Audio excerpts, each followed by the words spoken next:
I never believed silence could be so loud until I sat there in the back seat of that cab, staring at the woman beside me, realizing she was describing my husband. Not just vaguely, not just kind of.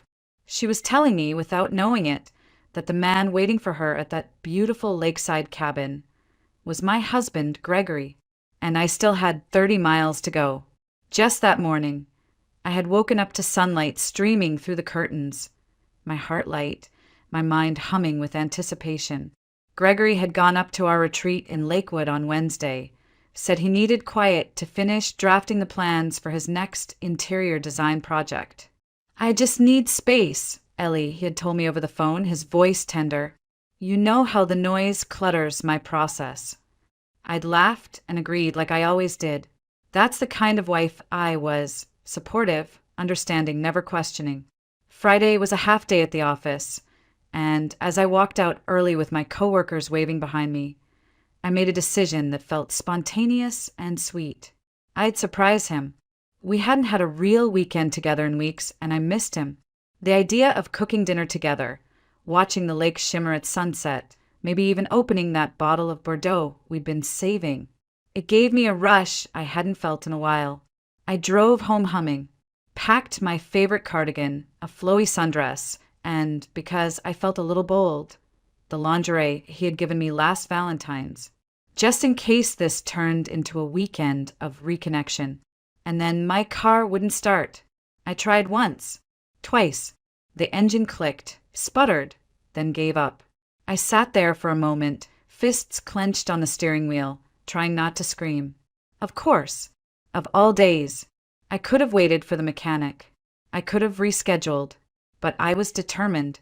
I didn't want to waste any more time. So I called for a taxi. Pricey for the distance, sure, but worth it.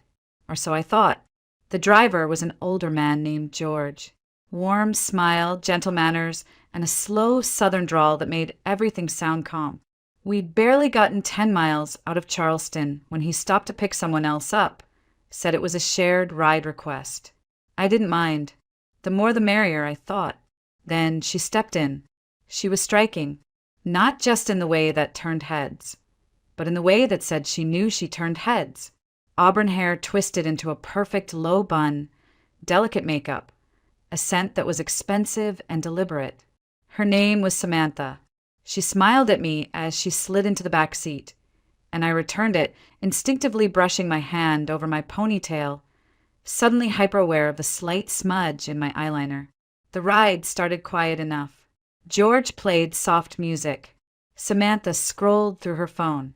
I watched the trees go by, breathing in that rare sense of peace that comes from escaping the city. We were maybe 20 minutes in when she broke the silence. "I'm meeting someone," she said, unprompted, her voice light. "It's been a few weeks since we've seen each other. He's special." I smiled politely, murmured something vague. She took it as a green light. "He's older, talented, an interior designer, actually," she said, chuckling softly. "He's got this incredible mind. Everything has to be just right for him to work. That's why he goes out to this cabin. Says the city stifles his creativity." My body stiffened. "It's our spot," she continued, a dreamy look in her eyes. "He's even showing me his new project this weekend. Said he has a surprise for me." My lips parted, but no sound came out. "I'm a little nervous," she admitted, then laughed. "It's silly, right? I mean, we've been seeing each other for 6 months. But I think this weekend something big might happen." My lungs started to feel tight. The edges of the world blurred a little. Then she said it, just a name, casually. "Gregory." And the world stopped. My husband's name falling from the mouth of a stranger, like it belonged to her. I turned toward the window, pretending to admire the view, but inside I was screaming. I hadn't said a word about who I was. She didn't know me. She didn't know she had just shattered something sacred. And I didn't stop her, because something inside me, something cold, sharp, and terrifyingly clear, needed to hear more. And I knew I would. Samantha didn't notice the shift in me. Or maybe she did, but mistook it for polite interest. Either way, She kept talking and I kept listening. Each word was like a thread unraveling the fabric of my marriage. "You know what I love about him," she said, twirling a strand of her hair. "He always remembers the little things. Like how I adore white roses. And he doesn't just grab any bunch, he picks out the ones with long stems, the kind that look elegant in tall glass vases. White roses. Gregory used to bring them home for me. Every single anniversary. He said they reminded him of my quiet strength, of the way I held things together. I always thought that was the most beautiful thing he'd ever said to me." Samantha reached up, touched the dainty silver earrings hanging from her lobes. "He gave me these last week," she said proudly. "Said they brought out the gray in my eyes. I mean, who notices something like that?" Gregory noticed. He'd said the same thing to me about different earrings. For a moment, I almost laughed. Almost. Because the absurdity of it all, this recycled poetry he was spoon-feeding both of us, was just so pathetic. But laughter never came. Only a bitter twist deep in my chest. I still said nothing. I think she took my silence as encouragement. Or maybe she just didn't care. "We met at a cafe," she continued, shifting in her seat. "He was sketching something, plans, I think, and I accidentally knocked over a sugar jar. Total mess. He helped me clean it up, and then, out of nowhere, offered to buy me a coffee to make up for it." She giggled. "Who does that anymore?" I wanted to scream. I wanted to tell her I had heard that story before, down to the spilled sugar. Only back then the woman he helped was me. My grip on the seat tightened. George, still driving, turned up the radio slightly. Some soft country song drifted through the car. It would have been peaceful under any other circumstance. "Gregory is different," she went on. "He doesn't talk like other guys. He actually listens. He tells me about his work, how spaces should breathe, how colors affect mood. And I get it, you know? It's not just a job for him. It's art." I could see the way her face lit up when she spoke. She was in love. Completely. Blindly. And suddenly I didn't hate her. How could I? She was holding on to the same illusion I once had. Only difference was I was further down the line. "What does he do, exactly?" I asked, finally speaking. My voice sounded strange. Detached. "He's an interior designer," she answered. "But he says labels don't matter. He just creates." She laughed. "Apparently, the cabin is where he thinks best. Has a studio out there and everything." "Of course he does. We built it together. I picked out the beams. I helped stain the floor. But I just nodded." "He told me he's married," she said suddenly, her tone shifting ever so slightly. "But it's complicated. He says she's difficult, controlling, always criticizing him. He said he's staying for now because she's emotionally fragile." Emotionally fragile. I had held him through panic attacks. I had stayed up nights to make sure he got through deadline weeks. I had given him space when he asked and attention when he needed it. I wasn't fragile. I was exhausted. There's a difference. I turned back to the window. The sky was beginning to darken. Storm clouds gathering. "He's planning to leave her," Samantha added, almost as if she needed me to approve. "He just wants to do it in a way that won't break her." Break me? I was already broken. Only I hadn't realized it until now. She started talking about their plans, dinners at a restaurant in the city, the one with the fountain view. That had been our place. I spent my last birthday there. I still had the candle from the cake. He had brought her there too. I couldn't breathe. My stomach turned. My mouth tasted like metal. And still I said nothing, because something in me had already shifted. Something calm, calculating, steady. I wasn't going to cry in a taxi. I wasn't going to yell. I wasn't even going to tell her who I was. Not yet, because I needed to see it with my own eyes. I needed to watch the ending. I don't remember exactly when it stopped feeling like a car ride and started feeling like a slow-motion disaster. Somewhere between the moment she said his name and the moment she started talking about the scar on his arm, I lost track of time. He has this scar, Samantha said, smiling softly. Right here. She traced her right forearm with one perfectly manicured finger. From a bike accident when he was a kid. He said he flew over the handlebars and landed on gravel. Had to get stitches. Can you imagine? I could. I had. I'd kissed that scar more times than I could count. Gregory had told me the same story. How he'd refused to cry. How he'd gotten ice cream on the way home. How that scar reminded him to be careful with what he loved. We used to joke that it made him look rugged. I used to touch it absent-mindedly when we sat on the couch watching TV. And now it belonged to someone else's version of him. I stayed silent because I didn't trust my voice not to tremble. Samantha kept going. He says he wants to show me where he grew up, that it shaped how he sees the world. Isn't that romantic? She asked, not waiting for an answer. Oh, and next month, we're thinking of taking a trip together. Prague, maybe. He said the architecture there inspires him. Prague. Last winter, Gregory had told me he might be sent to Europe for a design expo. He said it'd be boring and business-focused, and that I shouldn't bother coming. I remember offering to take vacation time to go with him. He'd kissed my forehead and said you'd hate it. So he hadn't gone alone. And all this time, I thought we were just drifting because of work. Because we were tired. Because we were aging. No, it was because I had become invisible. Outside, the trees blurred by gray-green smudges. Rain tapped the windows gently.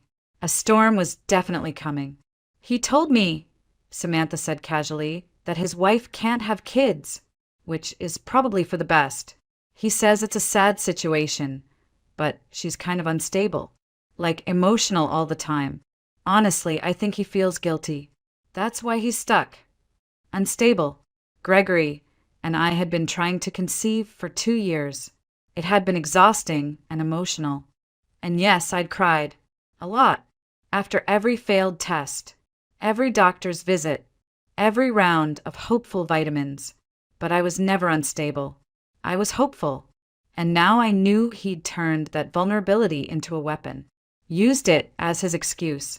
Painted me as a villain in someone else's fairy tale.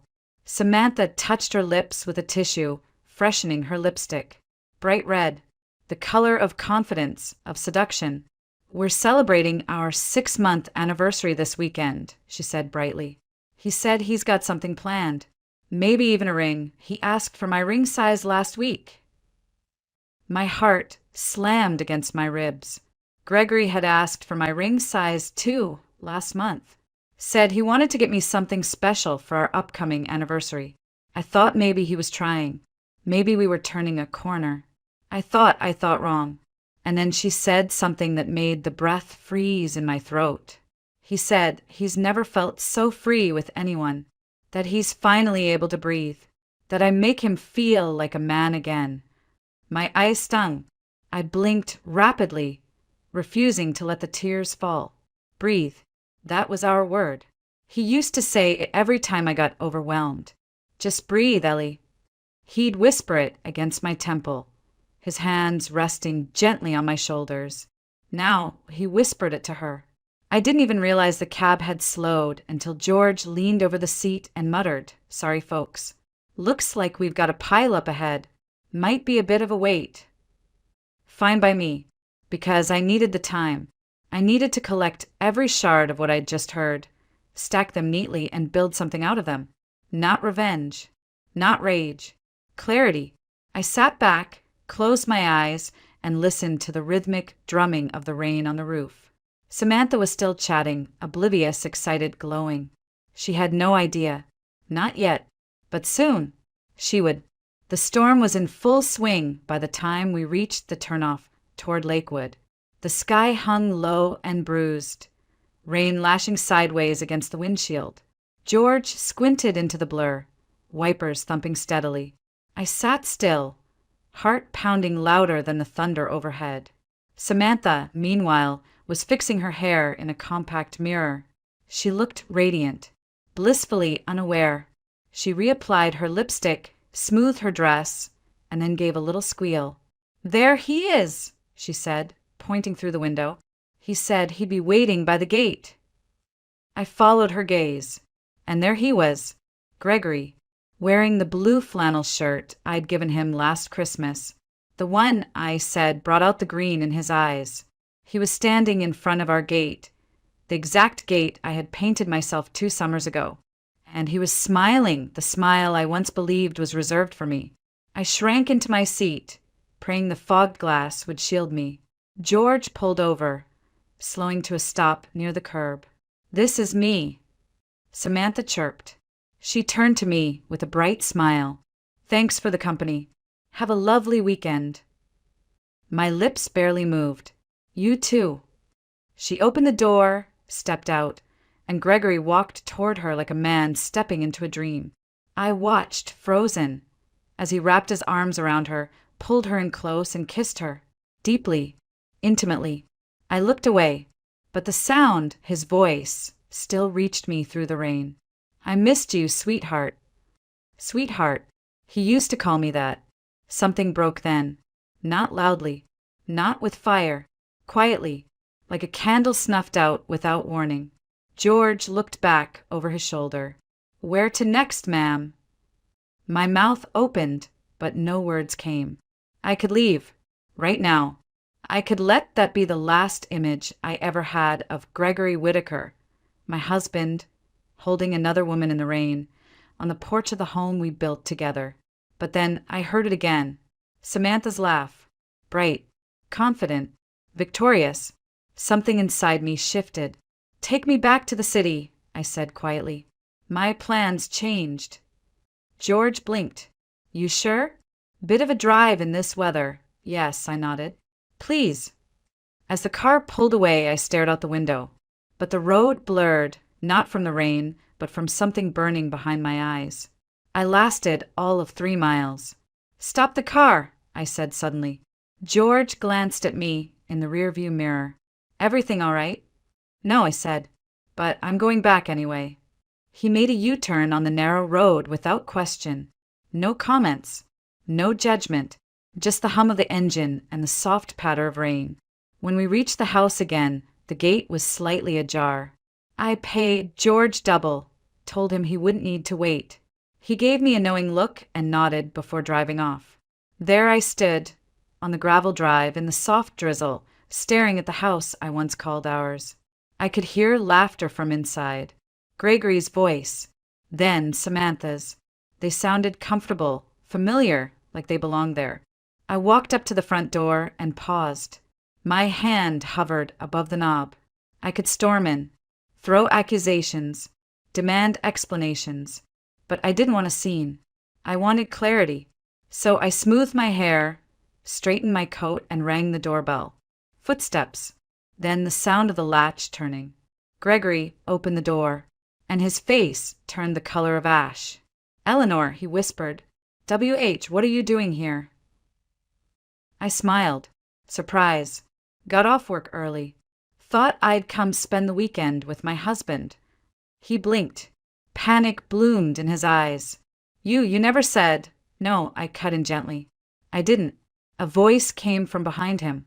"Who is it?"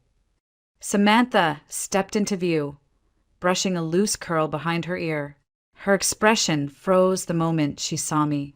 She looked from me to Gregory, then back again. I extended a hand toward her, calm and composed. "Hi, I'm Eleanor, Gregory's wife." She didn't take my hand.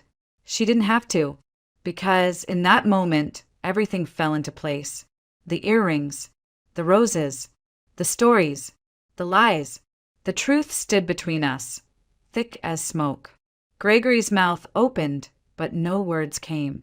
And I stepped inside anyway, because it was still my house. And I wasn't done yet. Not even close. The house smelled like rosemary and bergamot, the scent of the candle I'd left on the windowsill last time I was here. The scent I thought of as home. Except now it didn't feel like mine. Gregory stood frozen in the doorway, as if unsure whether to step aside or slam the door in my face. I walked past him anyway, hanging my coat on the same wooden hook I'd installed by the door 3 years ago.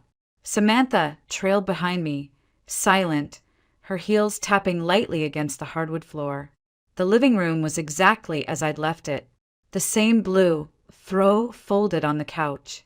The coffee table I refinished myself.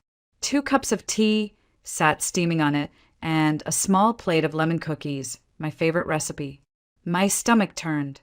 "So cozy," I said softly, running my fingers along the mantel. "Looks like you've made yourselves at home." No one replied. I turned and smiled. Well, I suppose it would be rude of me not to offer my guests something to drink. Gregory opened his mouth, closed it again.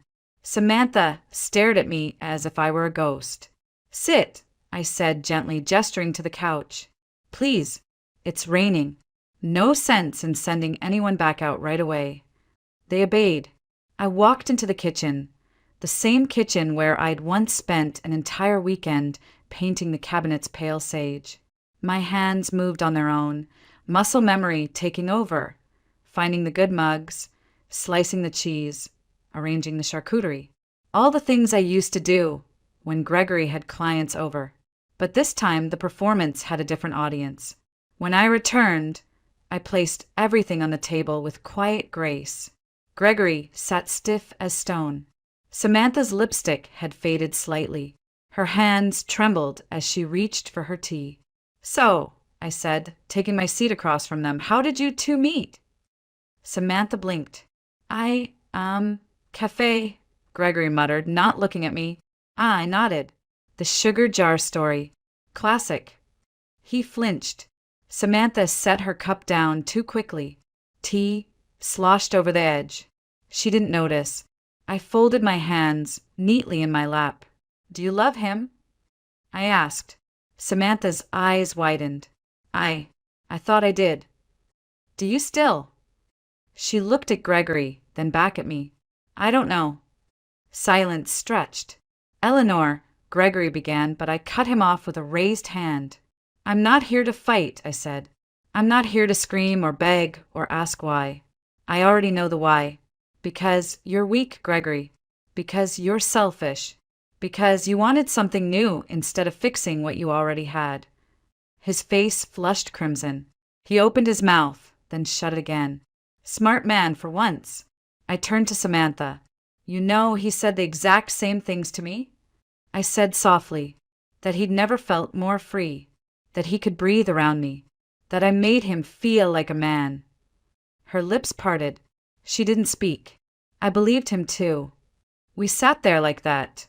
3 people, 1 lie, too many truths, until finally I rose to my feet and walked to the fireplace. From the mantel, I picked up the silver picture frame. Our wedding photo.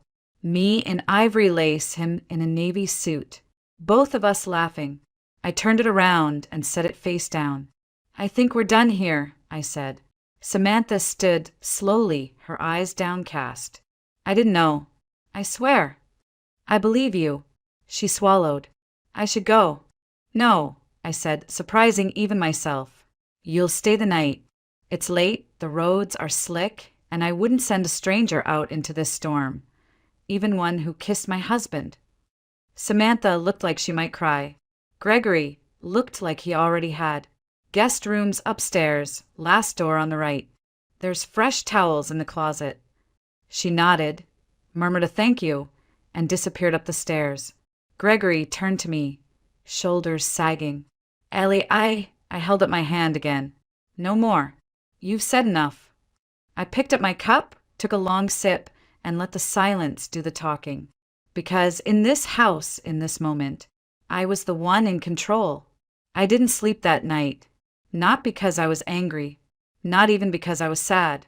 I lay awake in the guest bedroom, my bedroom, listening to the creaks of the house I had once cherished. The occasional groan of old wood in the wind. The whisper of rain still sliding down the windows.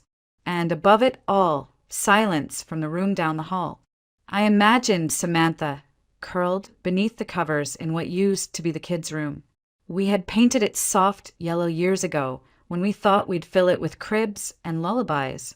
Now it sheltered the woman who almost stole my life away, though really she didn't even know it. Sometime before dawn, I got up. The house was still.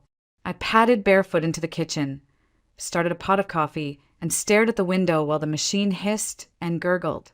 Outside, the sky was turning from black to charcoal, the first hints of morning softening the dark edges of the woods.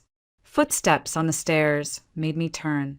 Samantha stood there, pale, hair loose, her mascara faintly smudged. She looked like someone who had aged a year overnight. "Can I sit?" she asked, voice hoarse. I nodded. She eased into a chair at the kitchen table, her fingers tracing the rim of an empty mug. "I didn't sleep," she said. "Me neither." Silence hung between us. Not hostile, not awkward, just heavy, like wet wool draped over both our shoulders. "How long did you know?" she asked. "Since the taxi." She blinked. "All that time, and you didn't say anything?" I poured coffee into 2 mugs and slid one across to her. I needed to see it for myself. She stared at the swirling liquid. "Why didn't you scream? Throw me out." I sat down. "Because I'm tired of screaming. And you didn't betray me, Samantha." "He did." She looked at me, eyes glassy. "I didn't know. He said you were cruel, controlling, that you'd ruin his life if he left." I gave a dry laugh. "Of course he did. That's what cowards do. They turn the truth into a prison and hand the key to someone else." "I feel stupid." "You're not." But I believed him. So did I. She wrapped her hands around the warm mug and stared at her reflection in the coffee. "I thought I was saving someone. Turns out I was just another version of the problem he didn't want to solve." The kettle whistled from the stovetop. I ignored it. "You know what the worst part is?" she said, her voice barely above a whisper. "He never told me about you. Not really. No photos. No stories. Just hints. Like I was supposed to imagine you as the villain." I stood and opened the cupboard above her, pulled out a photo album, set it on the table. "Here," I said. "This is the woman he was married to for 5 years." She flipped it open hesitantly. Page after page of memories. Christmases, vacations, the cabin under construction, smiling faces, entangled fingers, the illusion of forever.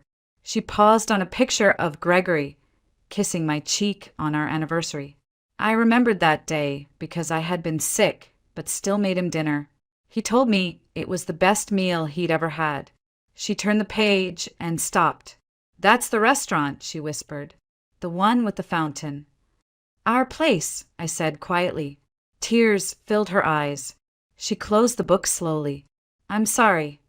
"I know." A pause. "What will you do now?" "I'll drive you home." She looked surprised. "You don't have to." "I want to." I went upstairs, changed into jeans and a sweater, and grabbed the car keys from the bowl near the door. Gregory was still asleep when we left, or pretending to be. I didn't care. We drove in silence for the first few miles. Samantha stared out the window, her hands folded tightly in her lap. When we reached the highway, she finally spoke. "Thank you for not hating me." "I don't hate you." "Still, you didn't have to be kind." I glanced at her, then back at the road. We were both lied to. That makes us the same kind of woman, just at different stages. She nodded. We didn't say much after that, but something unspoken passed between us in the quiet. Not forgiveness exactly. Something better. Recognition. After I dropped Samantha off, I didn't go straight home. Instead, I drove around the city aimlessly for nearly an hour, through neighborhoods I hadn't visited in years, past coffee shops where Gregory and I used to sit on Sunday mornings, past the hospital where we once hoped for answers about why we hadn't gotten pregnant. The streets looked the same, but I didn't. I wasn't the woman who had left for the lake cabin the day before. That woman was gone. When I finally walked through the door of our condo, everything felt quieter than usual, but not in a sad way. More like the calm after a storm that had torn through and cleared out everything false, everything heavy, everything that no longer belonged. Gregory came home that evening. He didn't speak at first, just stood in the doorway, rain dripping from his coat, his eyes wide when he saw the suitcase sitting neatly by the bedroom door. "Ellie," he said, his voice cautious, "can we talk?" I didn't look up from the mug I was rinsing. There's nothing left to say. "I was stupid," he started. I lost myself." "You didn't lose yourself," I said quietly. "You just chose a version of yourself that didn't include me. I never stopped loving you." I turned off the faucet. "Don't lie. You might have loved the idea of me, the loyalty, the comfort, but you haven't loved me, not the real me, for a long time." He stepped closer. "We can fix this." I shook my head. "No. You broke something that doesn't go back together." He looked around, as if trying to find something familiar to hold on to. "This place, the cabin, everything we built, stays with me," I interrupted. "I bought the condo before we married. The cabin deed is in my name. You can take the car." He blinked. "You've already decided." "I filed this morning," I said. "Mutual consent. If you don't fight it, we'll be done in 2 months." He sat down, suddenly looking old. Tired. Small. I didn't hate him, but I didn't feel sorry for him either. Gregory was never evil. He was just weak. And I had spent too long loving a man who needed admiration more than honesty. By the end of the week, he was gone. I packed the rest of his things with care. No yelling. No slamming doors. Just quiet decisions. I changed the sheets. Repainted the bathroom. Got a new plant for the windowsill. And then I went back to the cabin. Alone. I stood in the middle of that beautiful house I had helped design. Every piece of furniture, every photo, every book on the shelf, and realized I didn't have to burn it all down to reclaim it. I just had to start over. So I did. I hired a contractor to knock down the wall between the kitchen and the living room. Made the space open, bright. I turned the guest room into an art studio. I didn't know if I was any good at painting, but it didn't matter. For the first time, I was creating something just for me. 3 months passed. One crisp autumn afternoon, I was sitting in a little cafe near the waterfront, sketchbook open, lost in thought, when a familiar voice called my name. I looked up. It was Samantha. She looked different, lighter, confident. Her hair was shorter. She wore less makeup. And next to her sat a man, early 30s, scruffy beard, kind eyes, who looked at her like she was the center of the universe. "Eleanor," she smiled. "I hoped I might see you again." We hugged like old friends. She introduced her boyfriend, Ben, and I introduced myself simply as Ellie. Samantha didn't bring up Gregory. She didn't need to, but as they were about to leave, she turned back and said, "Thank you for everything." I nodded. "You deserve someone who doesn't need to lie to feel loved." She smiled. "So do you." Later that evening, my phone buzzed. A number I didn't recognize. "Eleanor? It's Henry. Gregory's old friend. We met once at that holiday party." I remembered. He'd always been kind. Funny. The kind of man who made you feel like you mattered when he spoke to you. "I heard about everything," he said. "I'm sorry. He messed up." He did. A pause. "I was wondering, would you have dinner with me sometime? Just 2 old acquaintances getting reacquainted." I laughed softly. "That depends. Are you the kind of man who tells the truth?" "Always," he said. "Even when it's hard." "Then yes." After I hung up, I stood by the window of my condo, my space, my light, my silence, and watched the sky fade from pink to gray. I didn't feel victorious. I felt free, not because I had ruined Gregory, but because I had chosen myself. I had let go of the illusion of who we were supposed to be and embraced the reality of who I was becoming. And that, I realized, was the greatest revenge of all. Living well, on my terms, in my own story,